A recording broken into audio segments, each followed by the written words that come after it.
नमस्कार दोस्तों आज हम प्रमुख राष्ट्रीय और अंतर्राष्ट्रीय संस्थान के बारे में बात करेंगे जो आपकी आगामी सभी परीक्षाओं के लिए बहुत ही महत्वपूर्ण है। आओ देखते हैं दोस्तों प्रमुख राष्ट्रीय और अंतर्राष्ट्रीय संस्थान। अगर दोस्तों आप हमारे चैनल पर नए हो तो चैनल पर को लाइक करो, सब्सक्राइब करो, शेयर करो और बेल आइकन दबाना ना भूलो, जिससे आपको हमारी अगली वीडियो की नोटिफिकेशन मिलती रहे। आओ देखते हैं प्रमुख राष्ट्रीय और अंतर्राष्ट्रीय संस्थान। सबसे पहले हम देखते हैं खाद्य एवं कृषि संगठन। खाद्य एवं कृषि संगठन, ठीक है। खाद्य एवं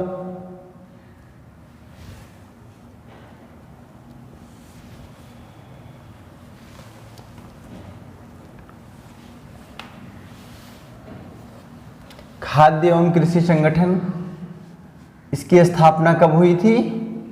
1945 में। इसका उद्देश्य क्या था? कृषि उत्पादकता और ग्रामीण आबादी के जीवन निर्वाह की स्थिति को सुधार करते हुए पोषण व जीवन स्तर को उन्नत बनाना। इसका मुख्यालय कहाँ है? रोम, इटली में। दोस्तों किसी भी संस्था या संस्थान के बारे में 3-4 चीज़ें आपको जरूर पढ़नी चाहिए। जैसे आप उसका स्थापना वर्ष जैसे हमने आपको दिया 1945, ठीक है।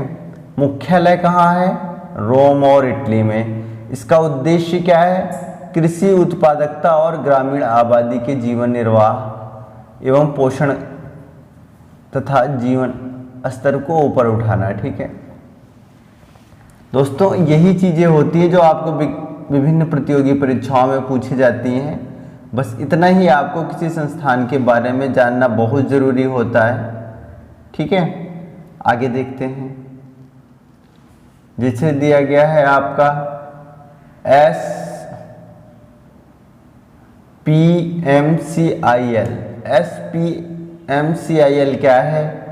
इसे कहते हैं security printing and minting corporation of India limited.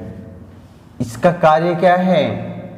SMPCIL security printing and minting corporation of India limited का कार्य है जो हमारे देश में मुद्राएं छपती हैं, उनका निर्देशालय है। उनका पूर्ण स्वामित्व क्या है? SPMCIL के पास है, ठीक है। भारत सरकार की जितनी भी टकसालें हैं, करेंसी प्रेस हैं, सिक्योरिटी प्रेस हैं और सिक्योरिटी पेपर मिल हैं, इन सब का प्रबंधन कौन करता है? SPMCIL, ठीक है। आगे देखते हैं दोस्तों G20 क्या है? एक अंतर्राष्ट्रीय समूह है। इसकी स्थापना 7 देशों ने मिलकर किया था, इसलिए इसको क्या कहते हैं? G20 नहीं, 7 देशों ने मिलकर स्थापना की थी इसकी। America, Canada, Britain, Germany, Japan, France और इटली। इसके विदेश मंत्रियों के नेतृत्व में G20 समूह की स्थापना की गई थी, ठीक है। इसका उद्देश्य है क्या? वैश्विक वित्त को प्रतिबंधित करना। वैश्विक वित्त को प्रतिबंधित करना। इसमें कौन कौन से हैं? स्टाफ मतलब जो कार्य करने वाले हैं, इसमें कौन से हैं? संयुक्त राष्ट्र, अंतर्राष्ट्रीय मुद्रा कोष, विश्व बैंक, ये सभी मिलके क्या करते हैं? G20 में इनके परमानेंट सदस्य हैं, परमानेंट स्टाफ हैं, इनकी सदस्यता ले रखी है, ठीक है। इस फोरम में भारत समेत 19 देश और यूरोपीय संघ शामिल है। G20 इसलिए हो गया, इसकी स्थापना तो G7 के रूप में हुई थी, 7 देशों ने मिलकर की थी, लेकिन बाद में इसमें लोगों ने जुड़ के अब 20 लोग हो गए हैं। इसमें भारत समेत 19 देश हैं और एक यूरोपीय संघ है। इसलिए अब क्या हुआ? ये G20 का समूह बन गया। किसका? G20 का समूह बन गया, ठीक है। G20 का 14वां शिखर सम्मेलन जापान के ओसाका शहर में हुआ था। देखो कई बार इंपॉर्टेंट फैक्ट इस तरह ही पूछ लिए जाते हैं। इसका मुख्यालय कहाँ है? इस तरह तो ठीक है, लेकिन अभी हाल ही में चर्चाओं में रहा G20 का 14वां शिखर सम्मेलन कहाँ हुआ था। ऐसे आपको सवाल पूछ लिया गया तो आप क्या बताओगे? जापान के ओसाका शहर में इसका हुआ था। ठीक है, आगे देखते हैं। सार्क आपकी परीक्षा के लिए बहुत ही इम्पोर्टेंट है। सार्क कंट्री क्या है? पहले इसमें 7 देश थे, अब इसमें 8 देश हो गए हैं। 8वां देश कौन सा जुड़ा इसमें? अफगानिस्तान। 8वां सदस्य इसका कौन सा बना? अफगानिस्तान। कब बना? 2007 में। ठीक है, और इसकी स्थापना कब हुई थी? 8 दिसंबर 1985 को। कब? 8 दिसंबर 1985। और इसका मुख्यालय कहाँ है? नेपाल में है। कहाँ है? नेपाल में। इस समूह में कौन कौन से देश शामिल है? बहुत ही इंपॉर्टेंट फैक्ट है, कई बार ये पूछ लिया जाता है आपकी परीक्षाओं में कि सार्क में कौन सा देश शामिल नहीं है या कौन सा देश शामिल है। सार्क में कौन सा देश शामिल है? अफगानिस्तान, बांग्लादेश, भूटान, भारत, मालदीव, नेपाल, पाकिस्तान और श्रीलंका। ये सारे किस वाले में शामिल हैं? सार्क देश में। 8 देश शामिल हैं। ठीक है, पहले 7 थे, अब 8 हो गए। आगे देखते हैं।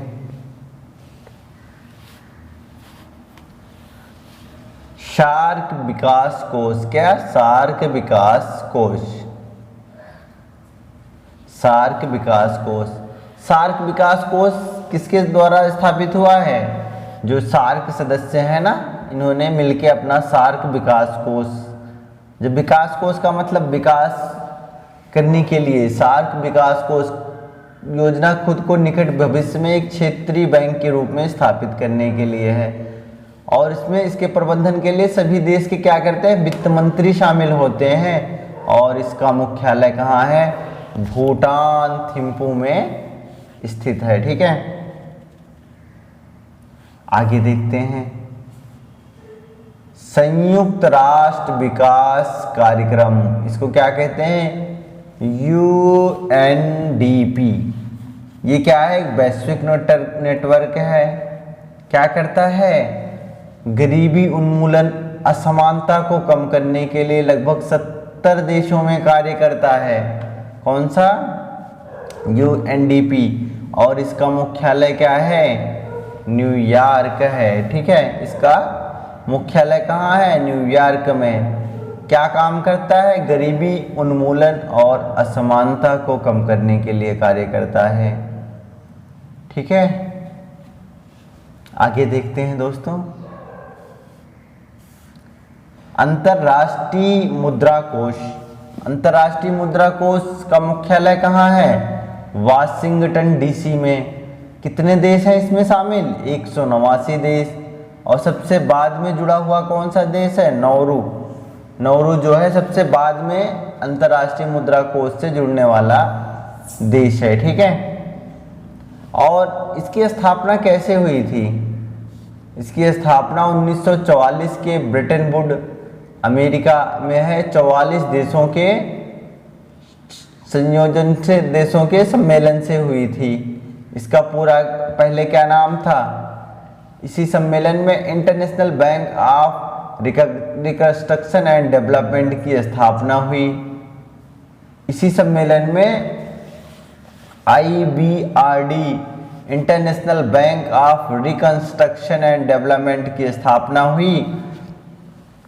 IMF और IBRD वर्तमान में विश्व बैंक को ब्रिटेन वुड ट्विंस के नाम से जाना जाता है। ठीक है, इसका औपचारिक गठन IMF का कब हुआ था? 27 दिसंबर 1945। ये कई बार को आ जाता है आपका। ब्रिटेन वुड ट्विंस की स्थापना कब हुई थी? किस एक साथ कब हुई थी?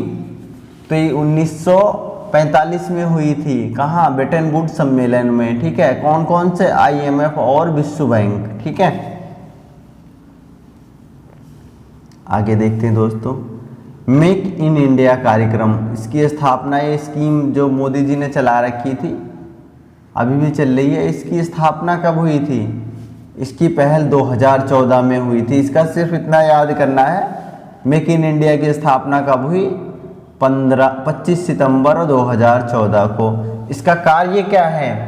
निवेश स्थल बनाने तथा विनिर्माण, डिजाइन और नवाचार के लिए वैश्विक केंद्र बनाने की दिशा में एक राष्ट्रीय प्रयास शुरू किया गया मेक इन इंडिया के द्वारा। ठीक है, आगे देखते हैं। बौद्धिक संपदा अधिकार। बौद्धिक संपदा अधिकार में क्या होता है? यह हमारा DPIIT जो है बौद्धिक संपदा अधिकारों से संबंधित कानून जैसे पेटेंट, ट्रेडमार्क, औद्योगिक डिजाइन, वस्तुओं का भौगोलिक संकेतक, कॉपीराइट और semiconductor, integrated circuit, lower let out design के लिए प्रशासन का नोडल विभाग है। बौद्धिक संपदा अधिकार मतलब आपको कोई भी चीज़ आप जैसे करते हैं, पेटेंट कराना है, औद्योगिक डिज़ाइन बनानी है, वस्तुओं और भौगोलिक संकेतक, इन सब चीज़ों का क्या करता है? नोडल विभाग है। सबसे पहले ये आपकी सिफारिश को आगे बढ़ाएगा, फिर आपको दिया जाता है। ठीक है। Startup India. स्टार्टअप इंडिया की स्थापना कब हुई? 2016 में। क्या है इसका? सरकार की एक महत्वाकांक्षी कार्यक्रम है और इसका कार्य है अधिक से अधिक रोजगार का सृजन करना। ठीक है, आपको इसमें सबसे ज़्यादा जरूरी याद करनी है स्टार्टअप इंडिया कब स्टार्ट की गई थी? 2016 में। ठीक है,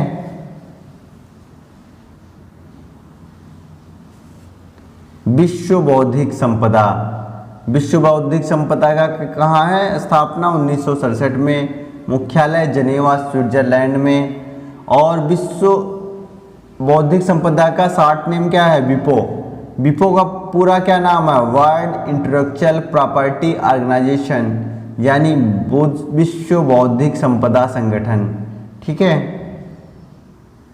और विश्व बौद्धिक संपदा संगठन कब मनाया जाता है? 26 अप्रैल को। ठीक है, इसका कार्य क्या है? विश्व में बौद्धिक संपदा को संरक्षण प्रदान करना है। ठीक है, बस दोस्तों आज के लिए इतना ही। अगर आप हमारे चैनल पर नए हो तो हमारे चैनल को लाइक करो, सब्सक्राइब करो और शेयर करो। चैनल पर बने रहने के लिए धन्यवाद।